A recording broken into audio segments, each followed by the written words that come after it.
بسم الله الرحمن الرحيم والصلاة والسلام على أشرف الأنبياء والمرسلين. اليوم نعدلو des exercices sur les spermatozoïdes. Voilà le premier exercice. Donc هذا le premier exercice عطانا trois schémas, trois structures différentes. Et la première question, donner un titre et une légende au dessin de figure 1, de figure 2 et de figure 3. Donc nommons les figures ou légende. Donc, le dessin. La deuxième question, quel est le phénomène représenté par la figure 3? Et la dernière question, quel sera le résultat de ce phénomène? Donc, on va commencer par la première question. Donc, la première question, donner un titre et une légende au dessin de figure 1, 2 et 3. Donc, les figure 1 et les figure 2, ce sont des anthères. Les anthères plus le fil vont former les étamines, l'appareil reproducteur mâle. Donc l'appareil reproducteur mâle chez les spermatozoïdes est عبارة عن étamine قالوا l'étamine وعبارة عن anthère plus le filet. Alors que les anthères هم des anthères. Les anthères jeunes ou les anthères qui sont mûres. Les anthères mûres هم les anthères عاد فيهم des graines de pollen. Donc les graines de pollen اللي هو les gamétophytes mâles chez les spermatozoïdes qui va former les gamètes. Donc les gamètes mâles اللي هي les antérozoïdes. Donc هذا بالنسبة les anthères mères. Alors que les anthères jeunes, donc مازالوا في les cellules mères, وهذو les cellules mères هما اللي vont subir de méiose et vont former donc les microspores et les microspores خلق l'endométose pour donner les graines de pollen. Donc figure 1 c'est l'anthère qui est jeune et figure 2 c'est les anthères mères. وباش تفاصلوا بين l'anthère jeune et les anthères mères, toujours les anthères jeunes يعود donc يعودوا les fentes بداو ينفتحوا. Donc nous avons les fentes مفتحة كيف ترى الشيما les fentes représentées par exemple figure 2 les fentes هما les numéro 3. Donc les fentes اللي ينفتحوا معناها الان l'anthère عاد مير عاد prêt pour libérer les graines de pollen. Donc on va légender ensemble ces trois figures. Donc بالنسبة للفيجر 1 قلنا c'est une coupe transversale donc de la jeune anthère. Donc بالنسبة ل 1 donc 1 c'est l'épiderme. Donc l'épiderme donc هو les anthères il est formé de l'extérieur vers l'intérieur أولا pour l'épiderme. Donc هو la membrane externe قالوا l'épiderme. Donc il est ici représenté ici. Donc هذا هو l'épiderme. Voilà l'épiderme. Donc après l'épiderme il y a donc une couche qui s'appelle l'assise mécanique والله les futures assises mécaniques لأن هاي l'assise mécanique هي اللي تعقب جينانتير نقول future assise mécanique وفي نعود les anthères عادمين عاد نقول assise mécanique. هاي l'assise mécanique اللي نعقب نشوف على إن هي اللي تفتح لنا الفانت ديهيسانت. على هاي l'assise mécanique il va exercer une pression sur l'épiderme et au moment donné اللي ينفتح l'épiderme وتنفتح الفانت ديهيسانت. دونك هي اللي تفتح الفانت ديهيسانت قد تفتحها انت تفتحها الين يعود الجرين دو بولين عادوا جاهزين باش ياخذوا لانتير. دونك 2 سي لو انت فانت ديهيسانت. Donc plutôt D c'est les assises mécaniques, les futures assises mécaniques. 3 ce sont donc les fentes de déhiscence. Donc les fentes de déhiscence on les ont donc les fentes de déhiscence. Voilà les fentes de déhiscence ici عندنا واحدة عندنا واحدة. Donc هذا نقولهم les fentes de déhiscence. Donc هذو les fentes de déhiscence هما les zones qui vont être ouvertes au moment donc de la libération de graines de pollen. يتراون les graines de pollen يوخوا من les anthères هذو les fentes de déhiscence راح ينفتحوا. طبعا ينفتحوا à cause de la pression exercée par le couche ou l'assise mécanique. Donc 3 c'est les futures fentes de déhiscence. بالنسبة للكادر سنقولهم لي فيسو كريبروفاسكولير. دونك هذوما لي فيسو كريبروفاسكولير نقولهم لي فيسو كريبروفاسكولير. Voilà le faisceau cribrovasculaire. 5 donc c'est la parenchyme. Donc 5 c'est la parenchyme. Donc parenchyme et le faisceau cribrovasculaire. Donc il y a un ça dans les anthères jeunes فما des logettes. نقول لوج de graines de pollen. هاي le logette فيهم دونك نجبروا فيهم لي سيلولار اللي يعقبوا يعطونا دي غرين دو بولين اللي يبداو يعادوا ديفيزيون سيلولار يا غير. دونك هادو لي سيلولار سون انتوري بار كوا انتوري بار اون كوش دونك ينقال لهم le série nourricière voilà l'assise nourricière. donc هاي l'assise nourricière que je dessine ici en rouge تانتوريني les cellules mères هي اللي تقضي les cellules mères. وهاو les cellules mères ce sont des cellules diploïdes. donc 6 هي l'assise nourricière وتنجبر طبعا في الانترجين chez les انترمير اللي يتم جيميني لين تعقب تختفي. طبعا تختفي نعود الجرين دو بولين عاد واخدين ما نحتاجوه لان هي تقضي الجرين دو بولين.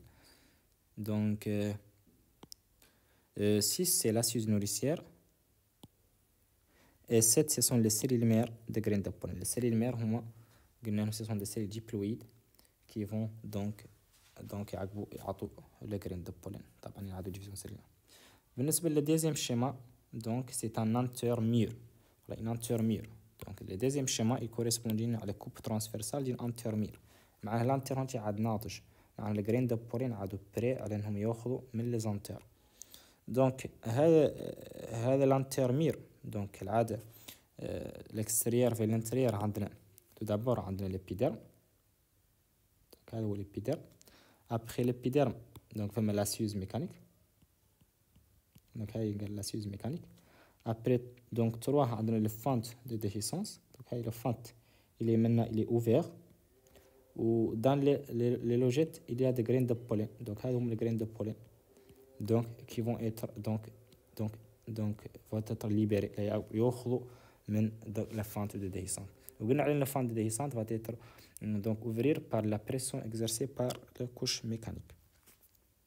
Donc, on a 1, donc l'épiderme. 2, donc c'est la suze mécanique. 3, c'est la fente de déhiscence. 4, c'est les logettes de graines de pollen. Et 5, c'est le reste de cellules nourricières. Donc, où est le gamme de cellules nourricières? Donc,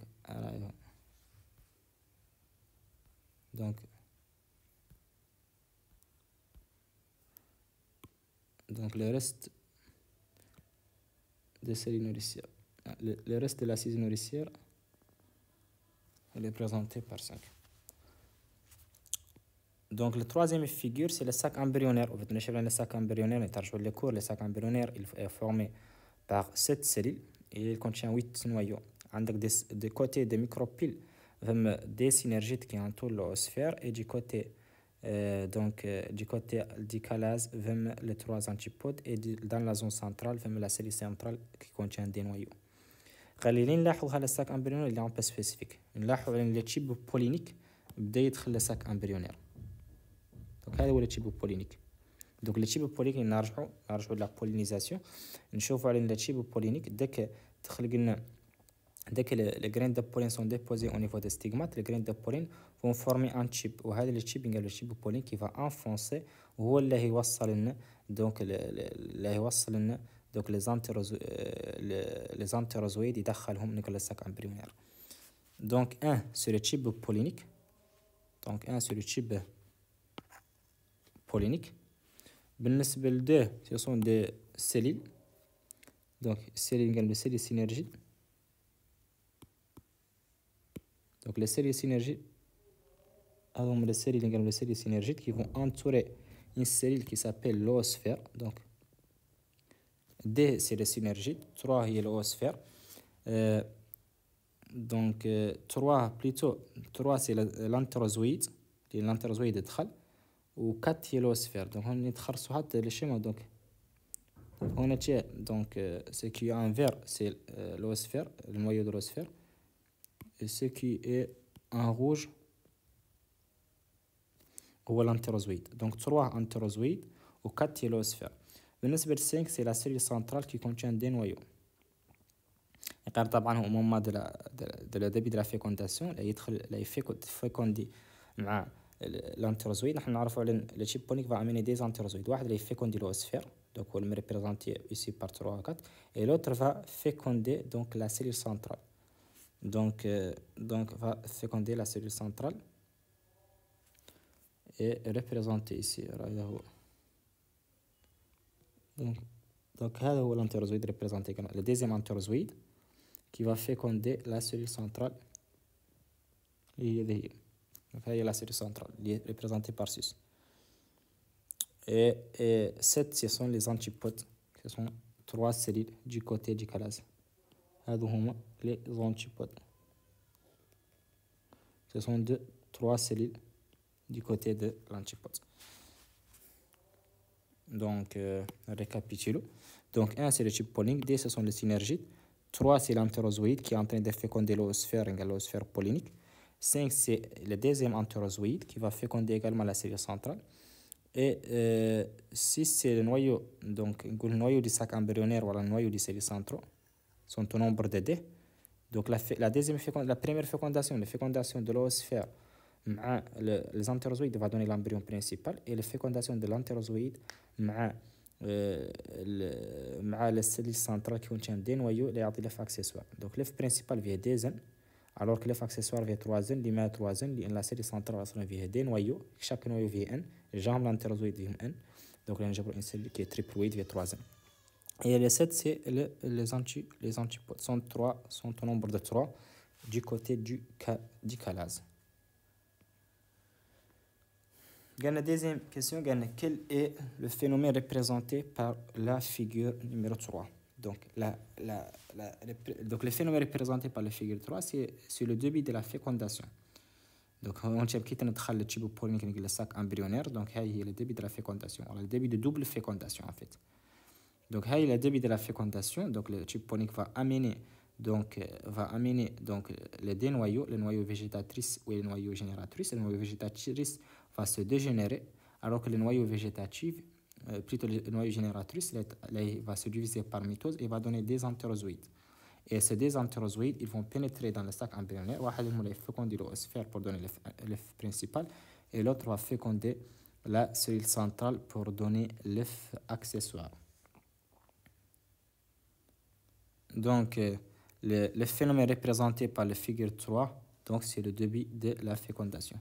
Donc c'est le début de la fécondation puisqu'il y a la pénétration de type pollinique dans le sac embryonnaire. Et la dernière question, quel sera le résultat de ce phénomène? Donc le résultat de ce phénomène, la fécondation, donc le résultat de la pénétration du type pollinique dans le sac embryonnaire, c'est le double fécondation. C'est le double fécondation. Donc, le résultat de ce phénomène sera donc une double fécondation. Donc, une double fécondation, je vais des fécondations qui le type pollinique est porteur de deux gamètes mâles, des entérozoïdes. Alors, des entérozoïdes, un entérozoïde va se fusionner avec l'oosphère pour donner donc les gamètes femelles, et l'autre pour engendrer donc l'œuf embryonnaire, voilà l'œuf principal, qui contient des N chromosomes.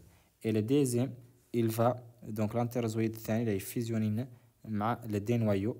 Donc l'autre entérozoïde va féconder avec le deuxième noyau pour former l'œuf accessoire ou le futur albumène. في حالتها طبعا une graine à albumène. يعني خلينا نشم les graines mais يعودهم des albumènes. Donc l'œuf accessoire va dégénérer.